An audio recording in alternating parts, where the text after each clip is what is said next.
ಕೇಂದ್ರದವ್ರು ಏನ್ ಹೇಳ್ತಾರ, ಬೆಲೆ ಕುಸಿದಾಗ ನೀವು ನ್ಯಾಯಯುತವಾದಂತ ಬೆಲೆ ಕೊಡಿ, ನಿಮ್ಗೇನ್ ಇವತ್ತು ಆರ್ಥಿಕ ಹಾನಿ ಆಗ್ತದ ನಮ್ಗೆ ಕೇಳಿ ನಾವು ಕೊಡ್ತೀವಿ ಅಂತ ಹೇಳ್ತಾರ. ಬಾಕಿ ಇರೋ ಅನುದಾನ ಕೊಡಾಕ ಒಳ್ಳೆ ಭಿಕ್ಷೆ ಬೇಡದಂಗ್ ಬೇಡಂಗಾಗಿತ್ತು ಪರಿಸ್ಥಿತಿ.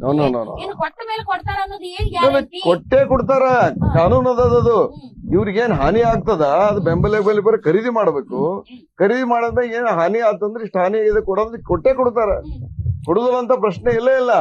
ಕೇಂದ್ರ ಸರ್ಕಾರ ಖಂಡಿತವಾಗಿ ಕರ್ನಾಟಕ ಸರ್ಕಾರಕ್ಕ ಏನು ಕೊಡ್ಬೇಕಾಗ್ಯದ ಹಣ ಕೊಟ್ಟೆ ಕೊಡ್ತದ. ಅಲ್ಲ ಸರ್, ಮತ್ತೆ ಈಗ ವಿಧಾನ ಮಂಡಲದ ಅಧಿವೇಶನದಲ್ಲಿ ಪ್ರಮುಖವಾಗಿ ಪ್ರಸ್ತಾಪ ಆಗ್ಲಿರುವಂತಹ ವಿಷಯಗಳು ವಿಚಾರಗಳು ಯಾವುವು? ನೋಡಿ ಈಗ ಸರ್ಕಾರದ ವೈಫಲ್ಯಗಳು. ನೋಡಿ ಈಗ ನೀರಾವರಿಗೆ ಸಾಕಷ್ಟು ಅನ್ಯಾಯ ಆಗ್ಯದ. ಮೈಸೂರು ಭಾಗದೊಳಗೆ ಯಾವ ರೀತಿ ನೀರಾವರಿ ಆಗ್ಯದ, ನಮ್ ಭಾಗದೊಳಗೆ ಆಗಿಲ್ಲ.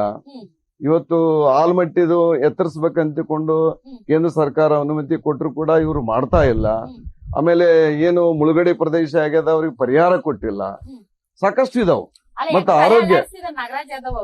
ಆರೋಗ್ಯ ಕ್ಷೇತ್ರದೊಳಗೂ ಕೂಡ ನಮ್ಗೆ ಅನ್ಯಾಯ ಆಗ್ಯದ, ಶಿಕ್ಷಣ ಕ್ಷೇತ್ರದೊಳಗೂ ಕೂಡ ಅನ್ಯಾಯ ಆಗ್ಯದ.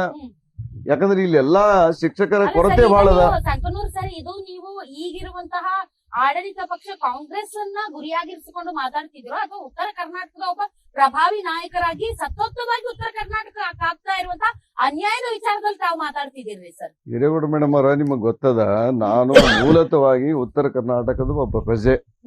ಇಲ್ಲಿ ಇರ್ತಕ್ಕಂತ ಏನ್ ಕಷ್ಟಗಳದ ನೋವುಗಳನ್ನ ನಾವು ಅರಿತುಕೊಂಡಿವಿ.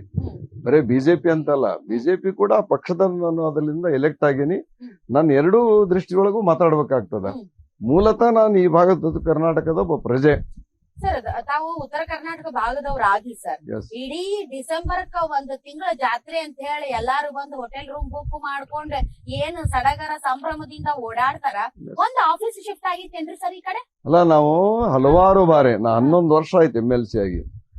ಬೆಳಗಾವದ ಸುವರ್ಣಸೌಧದೊಳಗೆ ಏನು ಅಧಿವೇಶನ ನಡೀತಿದೆ ಪ್ರತಿ ಸಲ ಹೇಳ್ತೇನೆ, ಕನಿಷ್ಠ ಒಂದು 6-7 ಇಲಾಖೆಗಳನ್ನ ಇಲ್ಲಿ ಸ್ಥಳಾಂತರ ಮಾಡಿ ಅಂತ ಸರ್ಕಾರದ ಕಿವಿ ಕೊಡ್ತಾ ಇಲ್ಲ.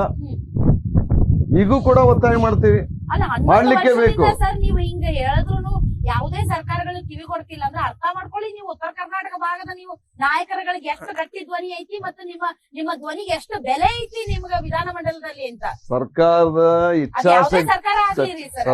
ಇಚ್ಛಾಶಕ್ತಿ ಇದ್ದಾಗ ಅದನ್ನ ಮಾಡ್ಲಿಕ್ಕೆ ಸಾಧ್ಯದ.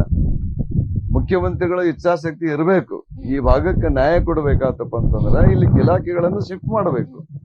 ದೇಹದಲ್ಲಿ ಬ್ಯಾಡ್ ಕೊಲೆಸ್ಟ್ರಾಲ್ ಜಾಸ್ತಿ ಆದಾಗ ಹಾರ್ಟ್ ಅಟ್ಯಾಕ್ ಆಗೋ ಚಾನ್ಸಸ್ ಜಾಸ್ತಿ. ಇತ್ತೀಚೆಗಂತೂ ಸಿಕ್ಕಾಪಟ್ಟೆ ನ್ಯೂಸ್ನ ಕೇಳ್ತಾನೆ ಇದ್ದೀವಿ. ಸೊ ಬ್ಯಾಡ್ ಕೊಲೆಸ್ಟ್ರಾಲ್ನ ಕಮ್ಮಿ ಮಾಡೋದಕ್ಕೆ ಉತ್ತಮವಾದ ಆಹಾರ ತುಂಬ ಇಂಪಾರ್ಟೆಂಟು. ಜೀನಿ ಸ್ಲಿಮ್ ಯೂಸ್ ಮಾಡಿ. ಕರೆಕ್ಟ್, ಜೀನಿ ಸ್ಲಿಮ್ನಲ್ಲಿರುವಂತಹ ಎಷ್ಟೋ ಆಹಾರ ಧಾನ್ಯಗಳು ಕೊಲೆಸ್ಟ್ರಾಲ್ ಲೆವೆಲ್ನ ಕಮ್ಮಿ ಮಾಡೋದಕ್ಕೆ ಹೆಲ್ಪ್ಫುಲ್ ಆಗುತ್ತೆ. ಸೊ ಹೆಲ್ದಿ ಆಗಿರಿ, ಜೀನಿ ಸ್ಲಿಮ್ನ ಯೂಸ್ ಮಾಡಿ. ಬೆಂಗಳೂರು ಕಡೆಗೆ ಏನು ಆರೋಗ್ಯದ ಏನು ಸವಲತ್ತುಗಳನ್ನು ಕೊಟ್ಟಿದಾರ, ಏನು ಟ್ರೀಟ್ಮೆಂಟ್ಗಾಗಿ ಈ ಭಾಗದೊಳಗೆಲ್ಲ ಎಲ್ಲ ಮಾಡಿದ್ರು ಕೂಡ ನಾಮಕೆ ವ್ಯವಸ್ಥೆ. ಈ ಜಯದೇವ್ ಹಾಸ್ಪಿಟಲ್ ಅದ ಹೃದಯ ಇದಕ್ಕಾಗಿ. ಜಯದೇವ್ ಹಾಸ್ಪಿಟಲ್ ಇಲ್ಲಿ ಅವರು ಗುಲ್ಬರ್ಗದವ್ರು ಮತ್ತೆ ಬೆಂಗಳೂರಿಗೆ ಬರ್ತಿದಾರೆ. ಅಲ್ಲಲ್ಲ, ಮಾಡಿದ್ರು ಕೂಡ ಅಲ್ಲಿ ಸರಿಯಾದಂತ ಉಪಕರಣಗಳಿಲ್ಲ, ಡಾಕ್ಟರ್ಸ್ ಇಲ್ಲ, ಮತ್ತು ಒಟ್ಟು ಉಪಯೋಗ ಏನಾಯ್ತು? All right, okay. ಈಗ ಶಂಕರ್ ಮಾಡ್ಲಿ ಸರ್, ಈಗ ಬಹಳಷ್ಟು ಜನ ಈಗ ಪ್ರತ್ಯೇಕ ಕರ್ನಾಟಕ, ಪ್ರತ್ಯೇಕ ಉತ್ತರ ಕರ್ನಾಟಕ ಅನ್ನೋ ಮಾತನ್ನ ಪದೇ ಪದೇ ಹೇಳ್ತಿರ್ತಾರ.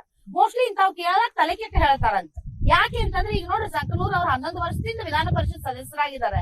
11 ವರ್ಷದಿಂದ ಅಟ್ಲೀಸ್ಟ್ ಒಂದು 5 ಇಲಾಖೆಗಳನ್ನ ಸ್ಥಳಾಂತರ ಮಾಡಿ ಅಂದ್ರೆ ಇಲ್ಲಿ ಮಟ್ಟ ಮಾಡಕ್ ಆಗಿಲ್ಲ. ಹಂಗಾಗಿ ಅಟ್ಲೀಸ್ಟ್ ಪ್ರತ್ಯೇಕ ಆದ್ರೆ ಎಲ್ಲಾ ಆಫೀಸ್ ಈ ಕಡೆ ಬರ್ತಾವ ಅನ್ನೋ ಒಂದು ಮನೋಭಾವನೆ ಬೆಳೀತದ ಸರ್. ಯಾವಾಗ ಆಗಲ್ಲೋ ಅವಾಗ ಆಗ್ಲೇಬೇಕು ಅಂತ ನಿಂತ್ರೆ ಏನ್ ಮಾಡೋದು? ಈಗ ನಾವ್ ಯಾವತ್ತಿದ್ರು ಕೂಡ ಸಮಗ್ರ ಕರ್ನಾಟಕದ ಪರವಾಗಿನೇ, ಅದ್ರಲ್ಲಿ 2 ಮಾತಿಲ್ಲ. ಆದ್ರೆ ಇಂಥ ವಿಚಾರಗಳು ಬಂದಾಗ ಆ ಪ್ರತ್ಯೇಕತೆಯ ಕೂಗು ಕೇಳಿ ಬರುತ್ತಲ್ಲ, ಅದು ಸರಿನಾ ತಪ್ಪರಿ ಸರ್? ಪ್ರತ್ಯೇಕ ರಾಜ್ಯ ಕೂಗು ಕೇಳಿ ಬರ್ಲಿಕ್ಕೆ ಕಾರಣ ಏನಂದ್ರೆ ಮೇಡಮ್, ಇವತ್ತಿನವರೆಗೂ ಈಗ 11 ವರ್ಷದ ಈಗ ಸಂಕನೂರ್ ಸರ್ ಹೇಳಿದ್ರು, 11 ವರ್ಷದಿಂದ ನಾವು ಎಷ್ಟೇ ಹೋರಾಟಗಳನ್ನ ಈ ಭಾಗದ ಜನ ಮಾಡಿದ್ರು, ಯಾರು ಇಲ್ಲಿ ನಮ್ಮ ಇಲಾಖೆಗಳನ್ನ ಶಿಫ್ಟ್ ಮಾಡ್ತಾ ಇಲ್ಲ ಅಂದ್ರೆ ಅನಿವಾರ್ಯತೆ ಮನಸ್ಸಿಗೆ ನೋವಾಗಿ ಜನಪ್ರತಿನಿಧಿಗಳು ಆ ರೀತಿ ಮಾತಾಡ್ತಾ ಇದ್ದಾರೆ. ಮತ್ತೆ ಇದು ಉತ್ತರ ಕರ್ನಾಟಕಕ್ಕೆ ಅನ್ಯಾಯ ಆಗಬಾರ್ದಂತೆ ಒಂದು ವಿಚಾರಕ್ಕಾಗಿ ಅಂದ ನಮ್ಮ ಮಾನ್ಯ ಮಾಜಿ ಮುಖ್ಯಮಂತ್ರಿಗಳಾಗಿರ್ತಕ್ಕಂಥ ಕುಮಾರಸ್ವಾಮಿ ಅವರ ದಿಟ್ಟ ನಿರ್ಧಾರವೇ ಈ ನಾಡಿಗೆ ಅನ್ಯಾಯ ಆಗಬಾರ್ದಂತೆ ದಿಟ್ಟ ಯಾರು ಆ ನಿರ್ಧಾರವನ್ನು ಮಾಡಿದ್ರೆ ಮಾನ್ಯ ಕುಮಾರಸ್ವಾಮಿ ಅವ್ರ ಅಂತೇಳಿ ನಾವ್ ಯಾರೂ ಮರಿಬಾರ್ದು. ಇಲ್ಲಿಕ ನಮ್ಗೆ ಇಲ್ಲಿ ಕುಂತ ಮಾತಾಡ್ಲಿಕ್ಕೆ ಅವಕಾಶ ಇರಕ್ಕಿಲ್ಲ. ಬೆಳಗಾಂದಲ್ಲಿ ಅಧಿವೇಶನ ನಡೆಯುವುದಿರ್ಬೋದು, ಅಥವಾ ಬೆಳಗಾಂದಲ್ಲಿ ಸುವರ್ಣಸೌಧ ಕಟ್ಟುವುದಿರ್ಬೋದು, ಸಾಕಷ್ಟು ಯೋಜನೆಗಳಿರ್ಬೋದು. ಈ ರೈತರ ಈ ಕಷ್ಟಗಳನ್ನ ನೋಡಿ ಕುಮಾರಸ್ವಾಮಿ ಅವರು ಹಳ್ಳಿಯಲ್ಲಿ ಗ್ರಾಮೋತ್ಸವ ಮಾಡಿದ್ರು 2007-8ರಲ್ಲಿ. ಅವಾಗ ಪರಿಸ್ಥಿತಿ ನೋಡಿದ್ರೆ ರೋಡ್ ಮೇಲೆ ಮಕ್ಕೋತಿತ್ತು ಜನ, ಶೌಚಾಲಯಗಳು ಇರ್ತಿರ್ಕಿಲ್ಲ.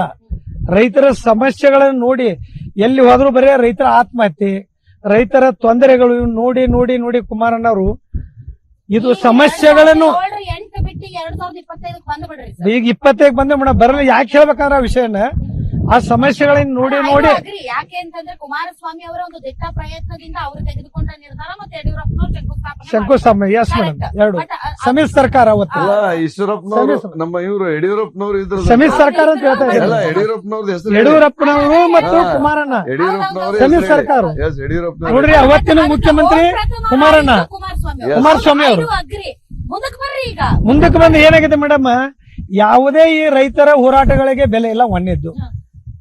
ಈ ಸರ್ಕಾರಗಳಿಗೆ ಏನಾಗ್ಬಿಟ್ಟತಿ, ನಾನು ಬಹಳ ರಾಜಕೀಯ ವಿಚಾರಗಳನ್ನ ಇಲ್ಲಿ ಮಾತಾಡೋದು ಬೇಡ, ಈ ವಿಚಾರ ಏನು ಬೇಡ ನಮಗೆ, ಯಾವುದೂ ಬೇಡ. ನಿಮಗೆ ಧ್ವನಿ ಗಟ್ಟಿ ಧ್ವನಿ ಆಗ್ಬೇಕಂದ್ರೆ ರಾಜಕೀಯ ಪ್ರಾತಿನಿಧ್ಯ ಇರ್ಬೇಕು ಮೇಡಮ್. ಎಲ್ಲಾ ಧ್ವನಿಯು ಕೇವಲ ಈ ಒಂದು ವಿಧಾನಸೌಧದ ಒಳಗಡೆ ಗುಯ್ಗುಟ್ಟ ಆಮೇಲೆ ಮತ್ತೆ ಬೆಂಗಳೂರಿಗೆ ಹೋಗುತ್ತೆ ಸರ್. ಈಗ ಬೆಳಗಾವಿ ಭಾಗದ ಸಚಿವರುಗಳಾಗಿರ್ಬೋದು, ನಾಯಕರಾಗಿರ್ಬೋದು, ಎಲ್ಲಾರ್ದು ಮನೆ ಶಾಶ್ವತ ಬೆಂಗಳೂರು ಕಾಟಾಚಾರಕ್ಕೆ ಇಲ್ಲಿ ಬಂದು ಹೋಗ್ತಾರ. ಹಂಗಾಗಿ ಯಾರು ಇಲ್ಲಿ ಬರಕ್ ಒಪ್ಪಲ್ರಿ ಸರ್, ಯಾವ ಇಲಾಖೆನೂ ತರಲ್ಲ ಇವ್ರು. ಈ ಆ ಕಾರಣಕ್ಕಾಗಿ ಮೇಡಮ್ ಏನಾಗ್ಬಿಟ್ಟದ ಪರಿಸ್ಥಿತಿ, ಈ ನಾಡಿನಲ್ಲಿ ಏನಾದ್ರು ಉತ್ತರ ಕರ್ನಾಟಕ ನಾಡಿನಲ್ಲಿ ಹೋರಾಟಗಳು ಏನ್ ನಡೆದವಲ್ಲ, ಈ ಕಬ್ಬಿನ ಹೋರಾಟ ನಡೀತು. ಕಬ್ಬಿನ ಹೋರಾಟ ನಡೆದಾಗ ನಿಮಗೊಂದು ಸಣ್ಣ ಉದಾಹರಣೆ ಹೇಳ್ತೇನೆ ನಾನು. ಇವತ್ತಿನ ಸರ್ಕಾರದ ಮನಸ್ಥಿತಿ ಹೇಗೈತಿ, ಕಾಂಗ್ರೆಸ್ ಸರ್ಕಾರದ ಇಷ್ಟು ಒಂದು 10 ದಿನಗಟ್ಲೆ ಅಲ್ಲಿ ಹೋರಾಟ ಮಾಡಿದ್ರೆ ಒಬ್ಬರು ಇನ್ನು ನಮ್ಮ ರಾಜ್ಯದ ಮುಖ್ಯಮಂತ್ರಿಗಳು ಒಂದು ದಿನ ಬಂದ ವೇದಿಕೆಗೆ ಬಂದ ನಾನು ಇಂತ ಗಟ್ಟಿ ನಿರ್ಧಾರ ತಗೋದೇನೆ ಅಂತ ಹೇಳಿಲ್ಲ. ಇದೇ ನಾವು ಪಕ್ಕದ ಮಹಾರಾಷ್ಟ್ರದಲ್ಲಿ ಒಂದೇ ಬರೇ ಕೇವಲ 12 ತಾಸು ಹೋರಾಟ ನಡೆದದ್ದು ಬರೇ ಕೊಲ್ಲಾಪುರದಲ್ಲಿ.